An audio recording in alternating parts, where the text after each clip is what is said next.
பகுதியிலே தன்னுடைய தம்பியை கொன்றவர்கள் யார், தம்பியினுடைய கொலைக்கு காரணமானவர்கள் யார் என்பதை. அஸ்ஸலாமு அலைக்கும் வரஹ்மத்துல்லாஹி வபரகாத்துஹு. நான் டச் பண்ணி போட்டிருக்கேன் இந்த ஆடியோவை முழுமையாக கேளுங்க. நம்ம இந்த உலகத்தில் வாழ்கிற வரைக்கும் நல்லவங்களாக வாழணும். வாழ்ந்தால் தான் நம்மளுக்கு நல்ல மரணம் கிடைக்கும்.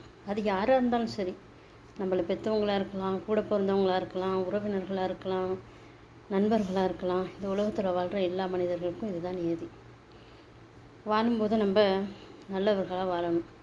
நம்ம மரணத்துக்கு அப்புறம் மக்கள் நம்மளை பற்றி பேசுகிற வார்த்தைகள் இருக்குது தெரியுமா, அது மிகப்பெரியது. அதுதான் நம்ம இந்த உலகத்தில் வாழ்ந்து நம்ம பெற்ற பரிசு அப்படின்னு நினைக்கலாம். சில நல்ல மனிதர்கள் சாகும்போது அழுகுவாங்க எல்லாரும். சில கெட்ட மனிதர்கள் சாகும்போது நல்லதாக பேசுவேன் செத்துது அப்படின்னு நினைப்பாங்க. நம்மளுடைய மரணம் அப்படி ஆகாமல் இருக்கிறதுக்கு அல்லாஹ் தான் அருள்.